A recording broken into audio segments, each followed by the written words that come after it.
Oh. The Alyx fans. You received my messages.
Russell, are you seeing this? Possibly. Are you seeing floating garbage? It looks like it's just cardboard. Right. Well, seems harmless. Yeah. Weird, though.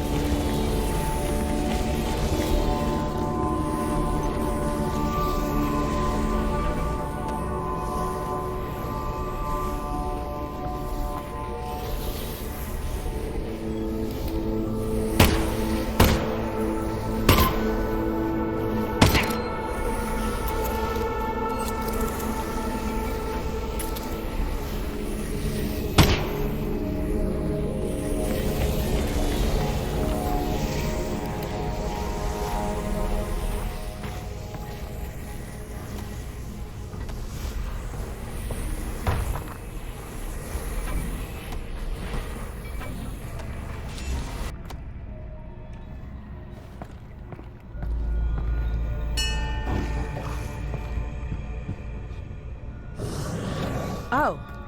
The Alyx fans. You received my messages. I did? Come. Enter. Okay. Thanks. You are welcome. So, what's a Vortigaunt doing here? Cooking.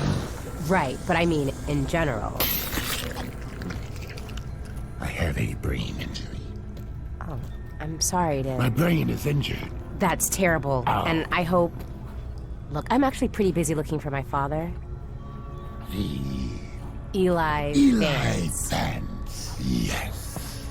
The Combine have him, and I really do need to get moving. The Combine. Yes. Do not go yet.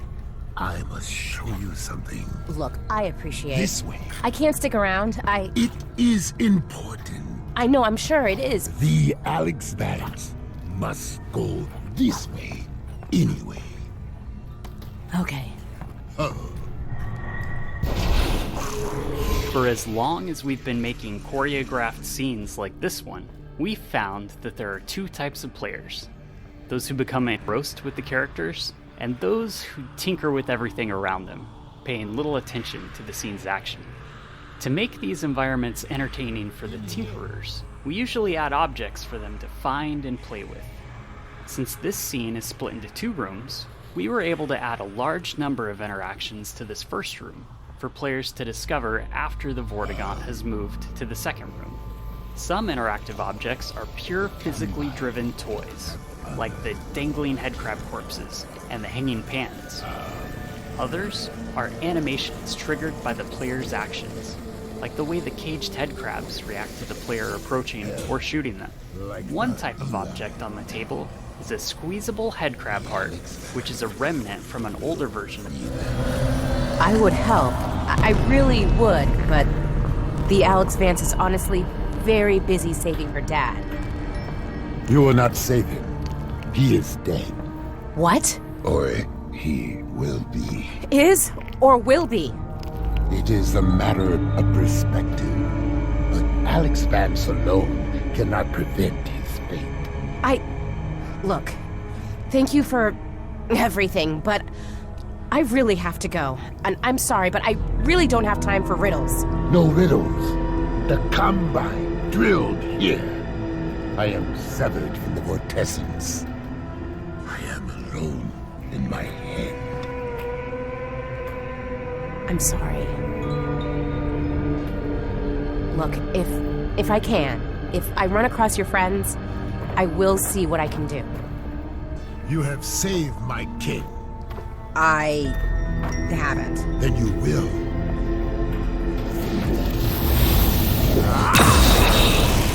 Courage, Alyx Vance.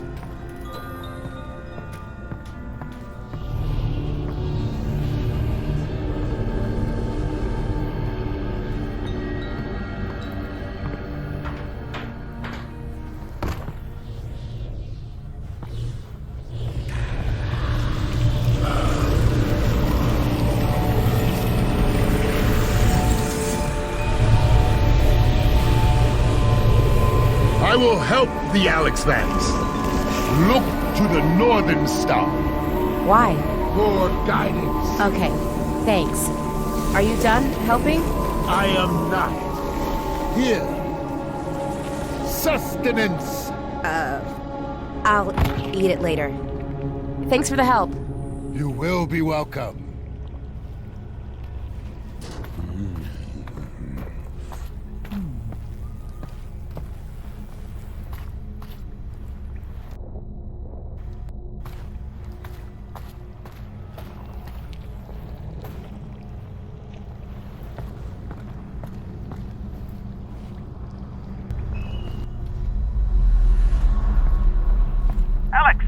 Alex, the signal's back. Can you hear me? Are you okay? Russell, I'm good.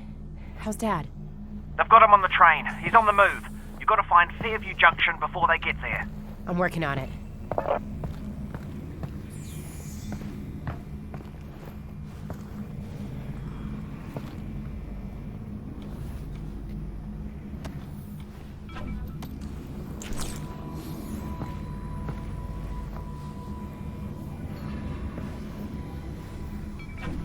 That's weird.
With any section of natural entwined training, we've observed that there's rarely any one thing that succeeds in teaching all players, nor do 100% of players leave with the perfect understanding we'd like. If player understanding is absolutely critical, we have to build a more bulletproof gate that ensures the player demonstrates understanding before moving onwards. In fact, we do just that when the player acquires the shotgun in the next area. In the case of the armoured headcrab, however, playtesting showed that we could afford to let a few players through with less than perfect understanding. This section gave them enough of a chance to experiment that they got a sense of what was going on, and further encounters with armoured headcrabs solidified it. There was still a lot of iteration on the visual design of the headcrab to further drive home its armour and weak point, and we also added a custom response to shotgun fire. In that case, the armoured headcrab flips over and wriggles for a second, exposing its weak point. This was added to reduce the resource loss we saw happening in players who were still struggling to understand the armoured headcrab mechanics after they acquired the shotgun.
Whoa!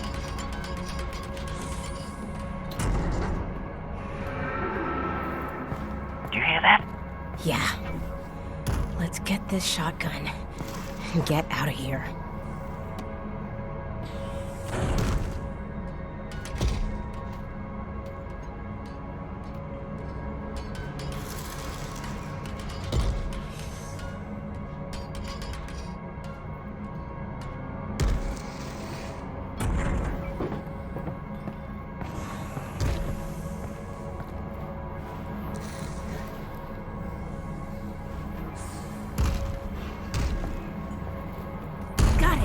Hurry up and load that thing, it's getting louder.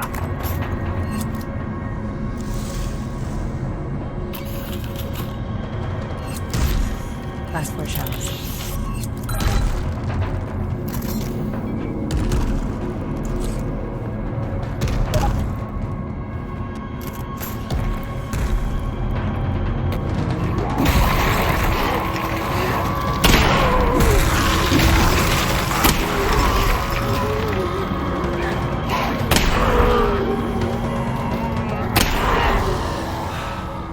We did it. I love this gun. 2 shells left. I'm out.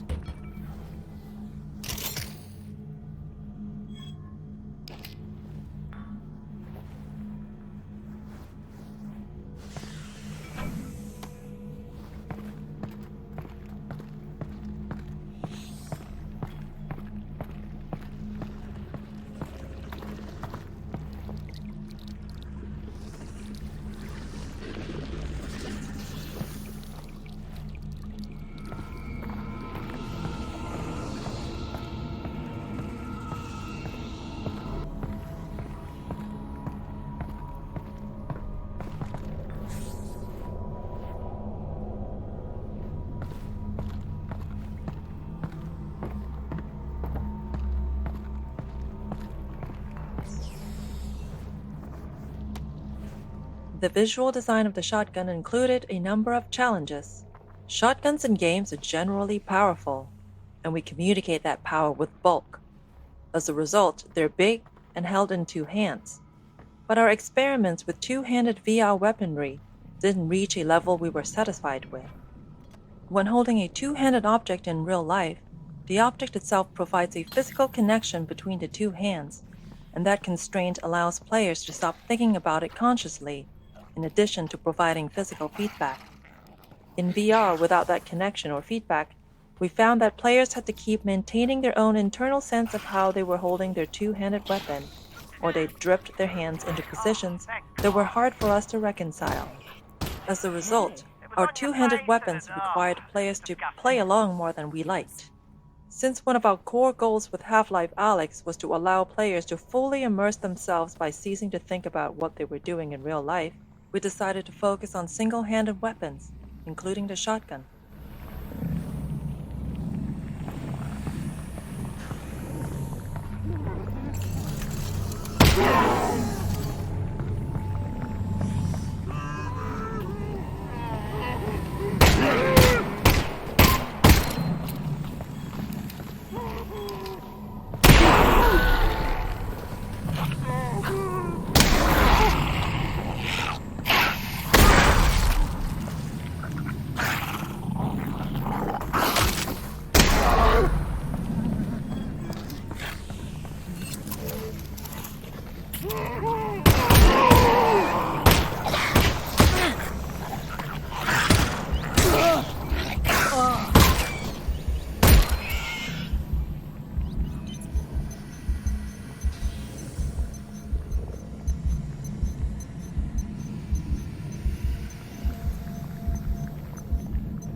Three shells left.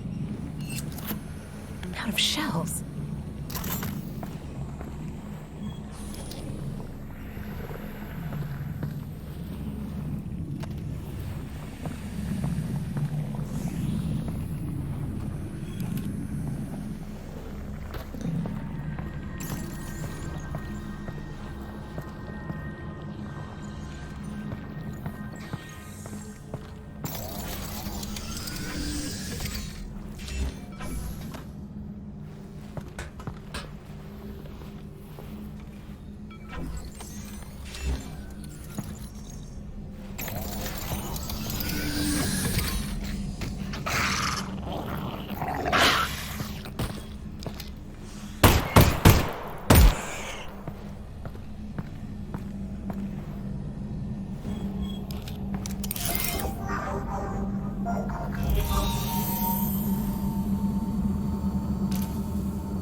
Oh, that should come in handy.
As with the shotgun and the pistol, we needed a gate for the flashlight to ensure the player couldn't proceed without it.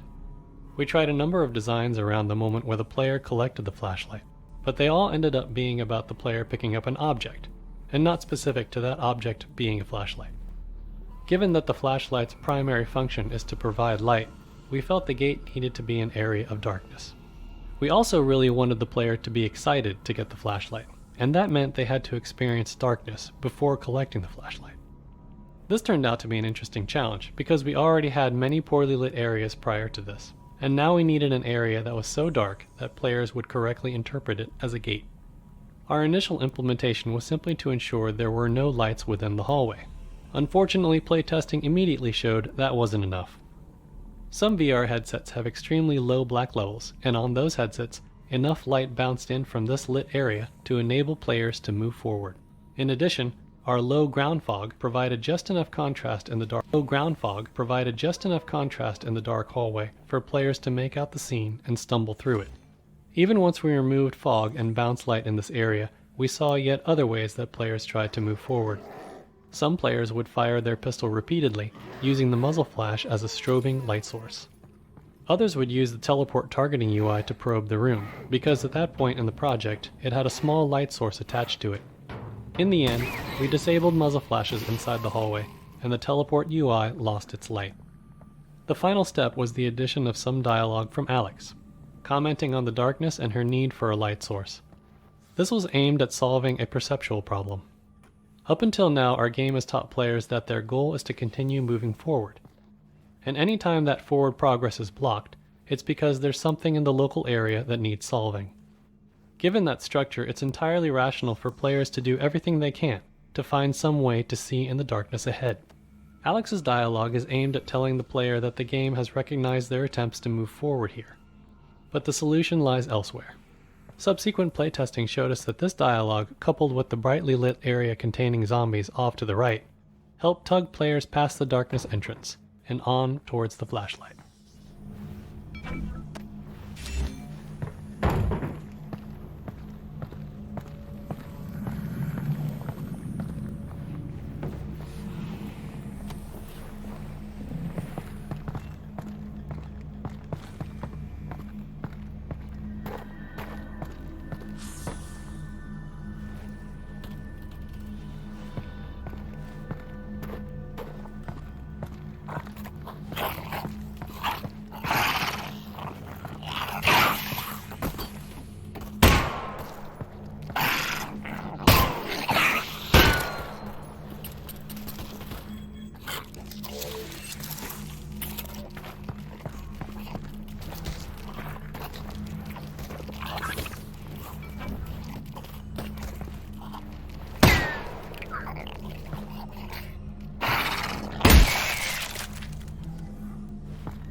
Like hacking and environmental puzzles, toner puzzles like this one are often used to relieve tension from combat and engage the player's mind in a refreshing way.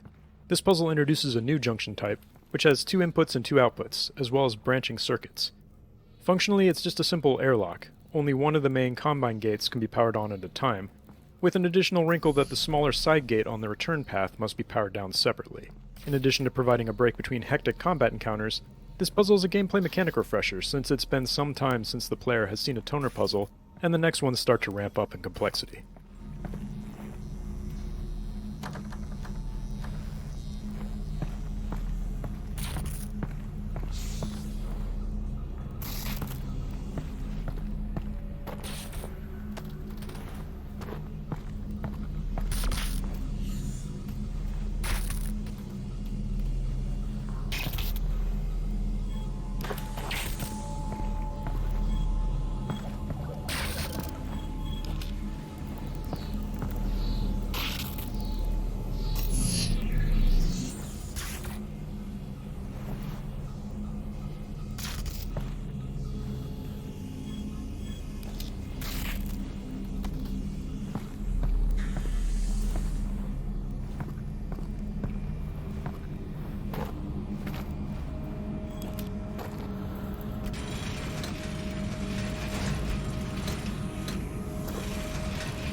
all right? Nope, I'm good. I'm good.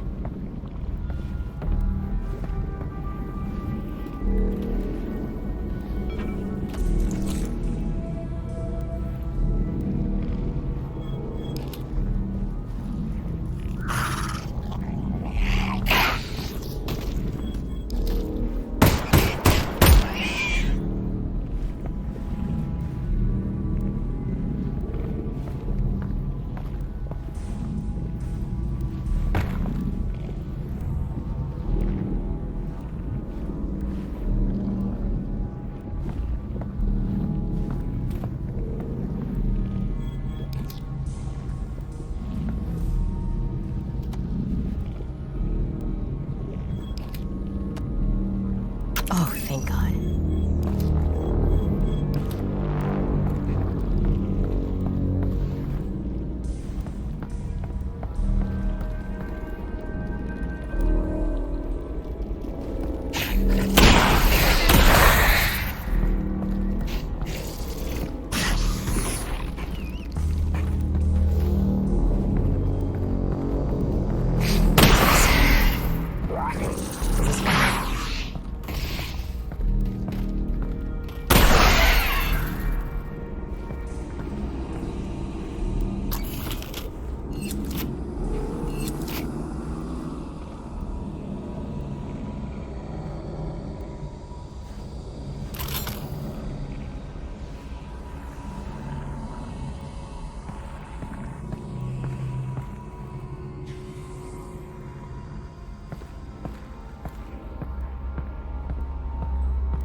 It's really dark.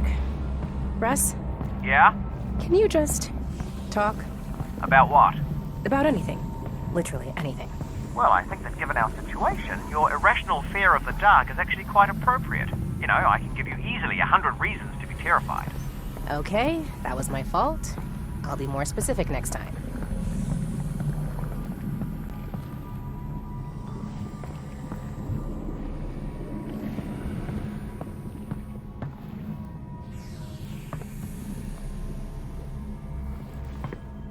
Big fan of this flashlight. And it, not unlike yourself, is also sensitive to the dark, Oh yeah? meaning it should go on automatically when the lights go out. Oh, nice.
All right, Russ.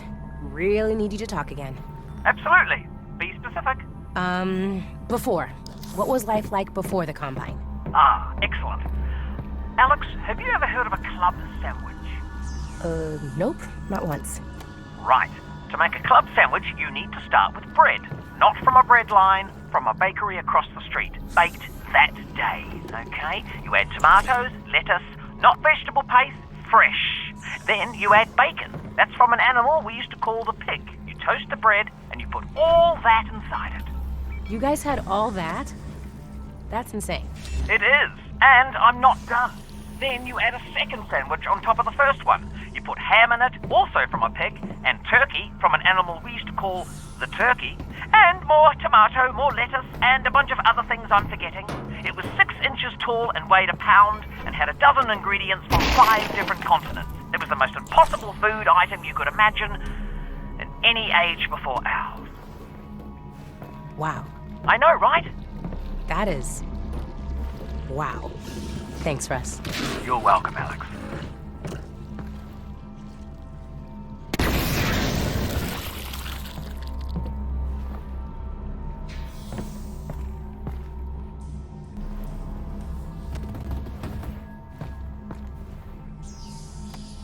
When the writers create a new character, we try to write a variety of material from that character's perspective to help find their voice. What motivates them? What do they sound like? How do they relate to other characters? It's helpful to know the answers to questions like this early in a project, particularly when working with a team, where different people might end up writing for that character. The club sandwich story that Russell tells in this section started out as one of these writing exercises. The writing team wrote pages and pages of Russell telling Alex stories about life before the Combine, getting irritated with her, telling bad jokes, pretty much the whole emotional spectrum. As we refined Russell's character, almost all of that fell by the wayside. We needed to do that work to get to Russell, but most of it didn't sound like Russell anymore. Later in the project, we decided to make Alex scared of the dark, so we needed Russell to talk a lot in this section to keep Alex company. It didn't matter what he was saying, it just had to be this voice in the darkness that she was grabbing onto. And then we remembered, hey, didn't we write a rambling sandwich monologue a year ago? And the club sandwich speech was resurrected.